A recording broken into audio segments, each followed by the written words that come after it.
Pablo expone dentro del capítulo 2 de Segunda de Corintios algunas internas de la iglesia. En primer lugar, cuando lo leemos al capítulo, podemos entender que alguien había ofendido a Pablo de alguna manera. Pablo no explica cuál fue el motivo ni quién había sido, pero es evidente que Pablo se había sentido afectado, razón por la cual él luego tiene que exhortar a la iglesia y la reprimenda que él le da parece que causa tristeza en la iglesia corintia. Pero Pablo luego dice que él ha perdonado al ofensor. Él muestra la actitud que Cristo hubiera tenido con cualquier ofensor como Jesús la tuvo mientras estuvo en esta tierra.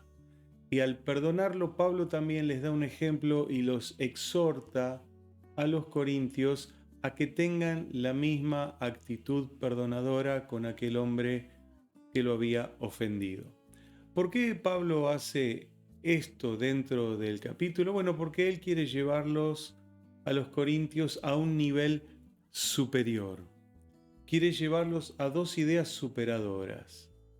La primera de ellas se encuentra en el versículo 11 del capítulo 2, donde dice que Satanás no debe ganar ventaja sobre los cristianos, pues los que tenemos el Espíritu de Dios, también tenemos revelación de las maquinaciones y de los planes que Satanás puede tener contra el cristianismo y contra la iglesia. Por lo tanto, ninguna ofensa, ni ninguna de estas cosas debía ser un obstáculo para el avance de la fe cristiana.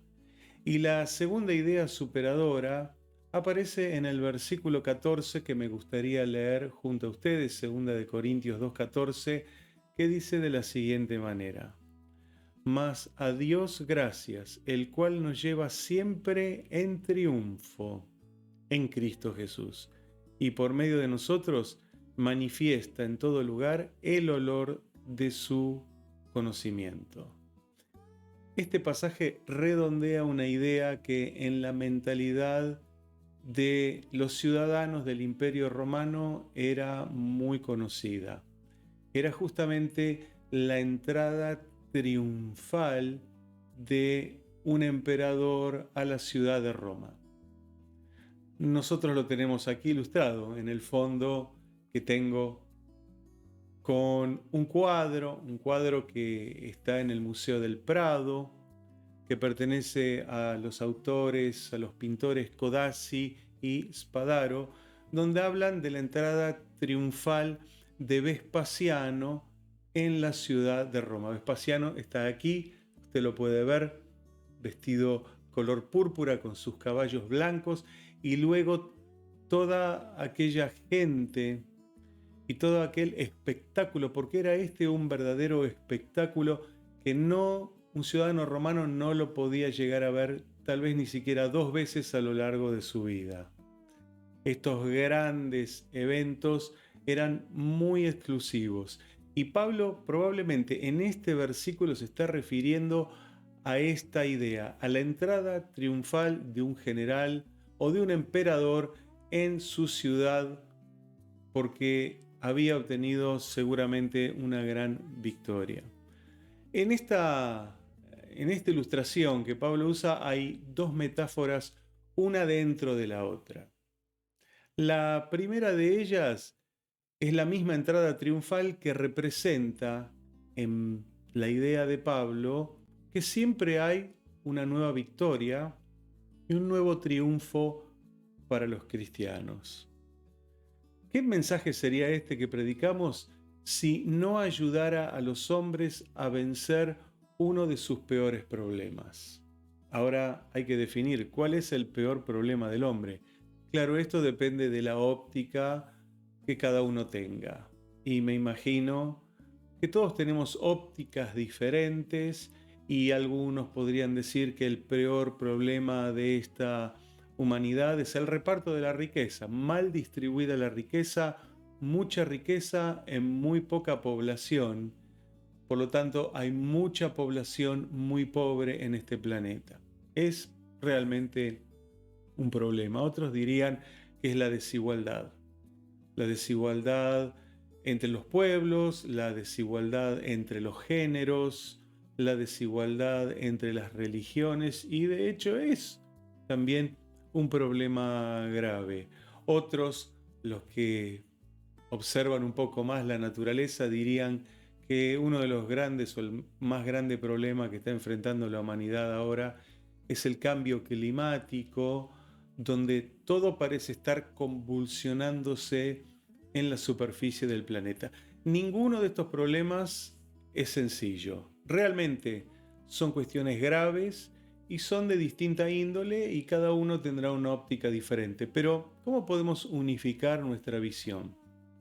Sin duda que cuando vamos a la Biblia nos ayuda a los seres humanos a unificar una visión y entender cuál es el peor problema del hombre, cuál es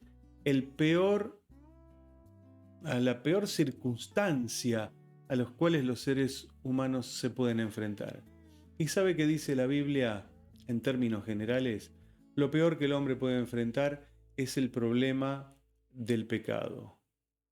Cuando una persona pone su fe en Jesucristo, puede solucionar este problema, que es un problema que proviene de una esfera superior. ¿Qué quiero decir con esto?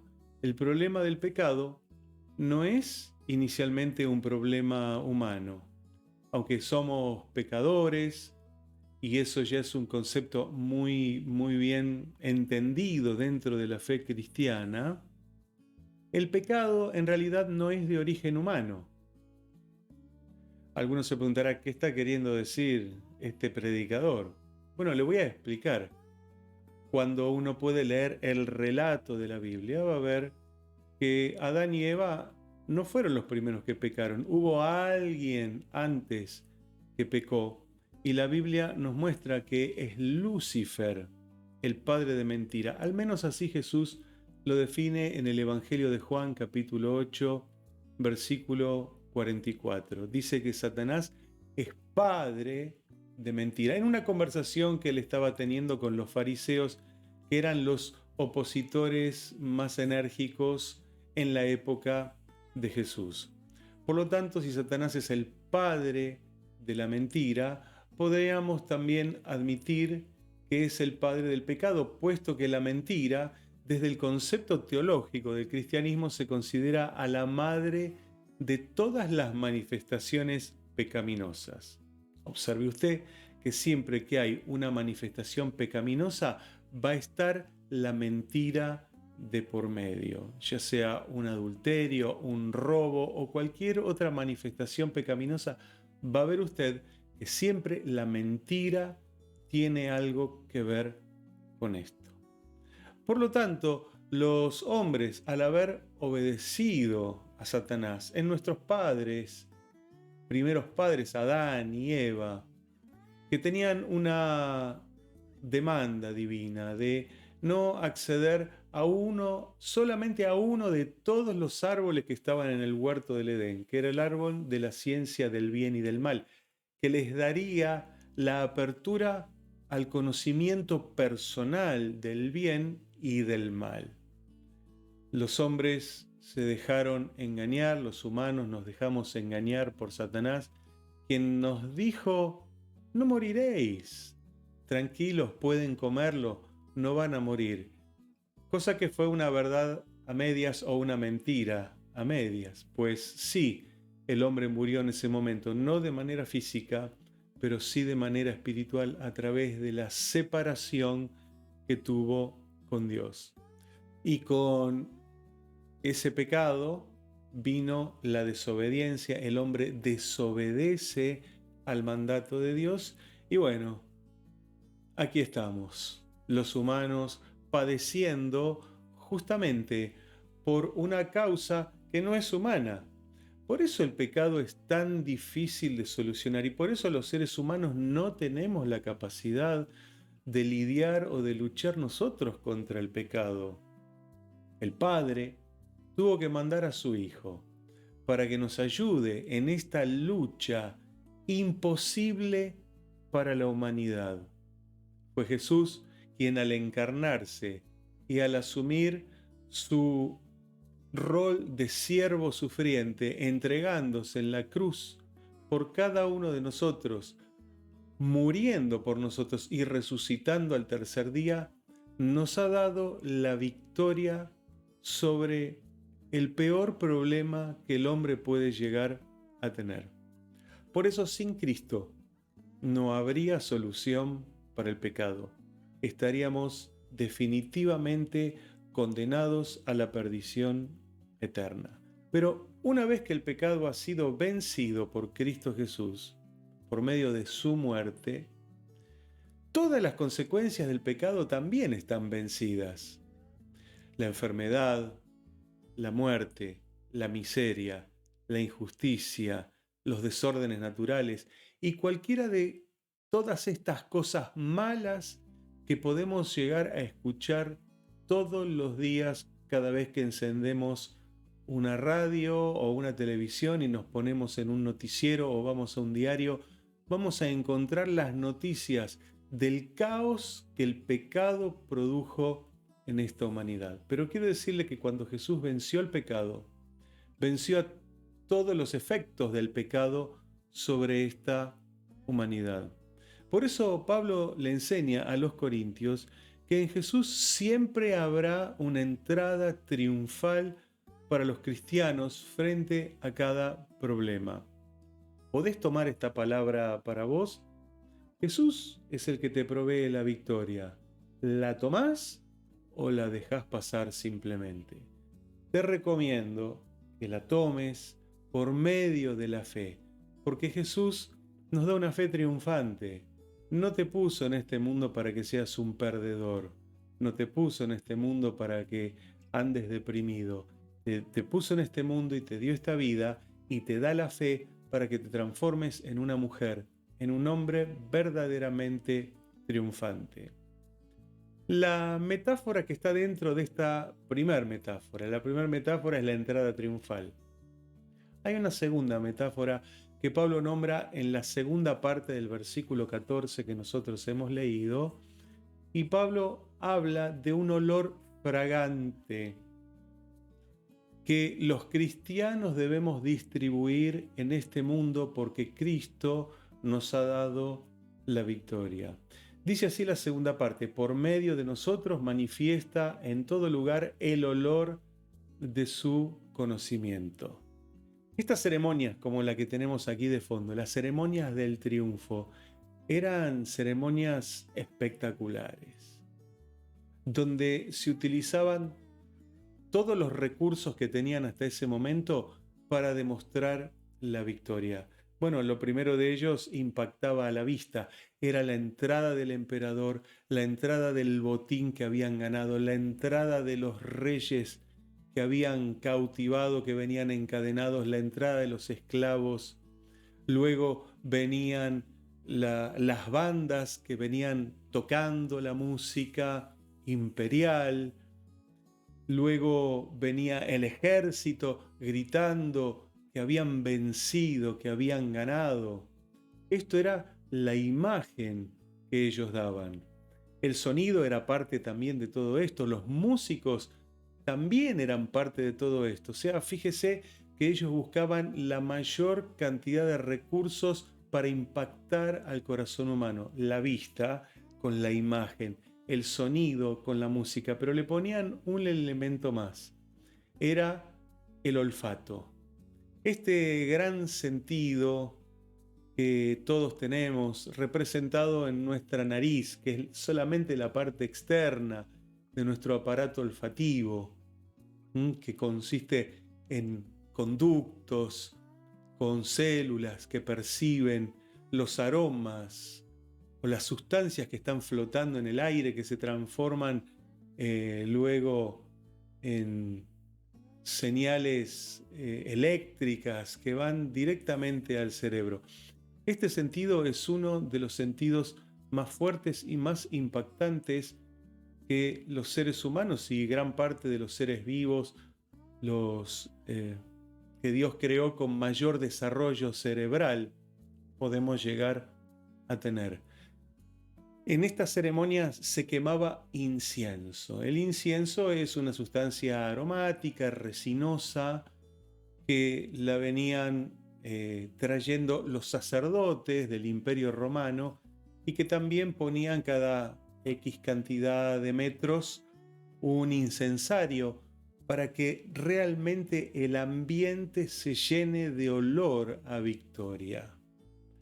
Imagínense entonces, ese olor se transformaba en una experiencia inolvidable, como algún olor que hemos sentido tal vez en nuestra infancia, que tal vez lo hemos sentido una sola vez y después nos ha tocado volver a sentir ese mismo olor años después y automáticamente surge en nuestra mente ese momento que pudo haber sido un buen momento, que pudo haber sido un mal momento, porque realmente el olfato impacta directamente en el alma humana.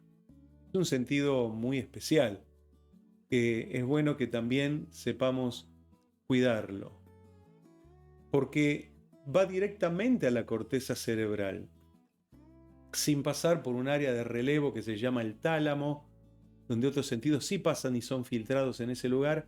El olfato va directamente a la corteza cerebral y allí impacta en una sensación muy fuerte.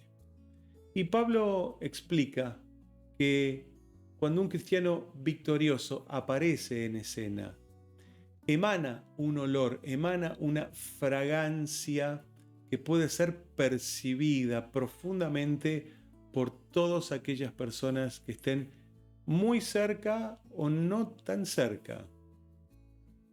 ¿A cuánto puede llegar un olor? Bueno, a mí me gustan mucho los perfumes y yo percibo las fragancias. A veces siento una fragancia cuando voy por la calle y sé que hay una persona que se ha puesto tal o cual perfume. A veces uno siente que esa fragancia es más fuerte porque uno está más cerca de esa persona. Una buena fragancia puede olerse tal vez a muchos metros de la persona que la posee, de la persona que la aporta a esa fragancia. Pero ¿a cuántos otros podrá impactar? Tal vez me impactó a mí, pero vaya a saber a cuántos cientos de personas impactó esa fragancia. Bueno, Pablo nos muestra que el buen ejemplo del cristiano es una fragancia y que no sabemos decididamente a cuántas personas podremos afectar con ello. Obviamente, primero están los más cercanos, será nuestra familia, luego nuestros amigos, luego pasarán a nuestros vecinos, luego pasarán a los transeúntes desconocidos. Y vaya a saber si esa fragancia no puede penetrar a una casa, no puede penetrar a un ambiente, a un grupo de personas. Uno no sabe el alcance de la fragancia.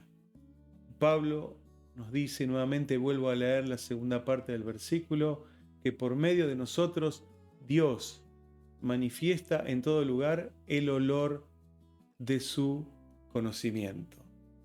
La iglesia tiene dos grandes tareas. La tarea vertical es la de adorar a Dios, por eso decimos que es vertical. Y la tarea horizontal es donde estamos todos los seres humanos parados y tiene que ver con esparcir este mensaje de victoria donde estemos, donde Dios nos lleve o a donde vayamos. Siempre tiene que estar el testimonio cristiano presente en nuestras vidas. No andemos como espías secretos del reino de los cielos tratando de esconder nuestra identidad. Los grupos de hoy, los nuevos grupos que han surgido, estas nuevas tendencias, todos quieren mostrar su identidad con orgullo. ¿Por qué los cristianos deberíamos de escondernos? ¿Por qué nos mostramos nuestra honestidad? ¿Por qué no mostramos la gracia de Dios en nuestras vidas? El favor de Dios, habiéndonos Dios encontrado a nosotros, tal vez desechados por este mundo, Dios nos rescató y nos dio una nueva esperanza. Sabe que evangelio significa buenas noticias. Así entraban los griegos a la ciudad de Atenas cuando tenían una gran victoria, que ganaban sus soldados alguna batalla, enviaban un corredor que corría muchas veces muchísimos kilómetros, de ahí viene la maratón, o el corredor que corrió esos 42 kilómetros después de la batalla de Maratón gritando evangelio, evangelio, evangelio. No, no era cristiano. Evangelio quiere decir buenas noticias. Hemos ganado la batalla. Usted también tiene que ir gritando evangelio, evangelio, evangelio. Buenas noticias, buenas noticias. Este mundo necesita buenas noticias. ¿Cuántas malas noticias que hay? Muertes, pandemia, restricciones.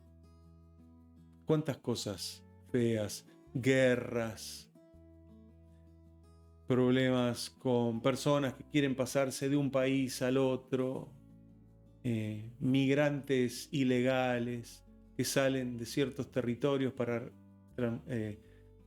ir a otros territorios. Malas noticias por todos lados. ¿Por qué usted no es un difusor de buenas noticias? Difunda buenas noticias. El olor fragante de lo que Dios primeramente hizo en su vida.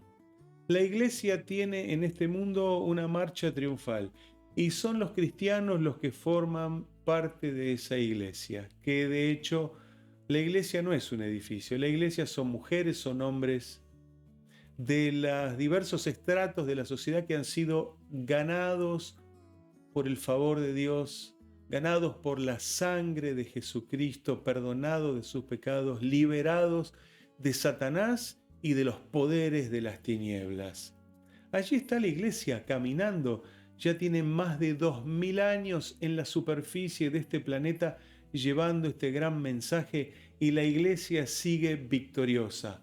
Se han levantado imperios en estos 2000 años, han caído imperios, se han levantado líderes, han caído, han desaparecido filosofías, partidos políticos emergen y desaparecen, artistas emergen y desaparecen.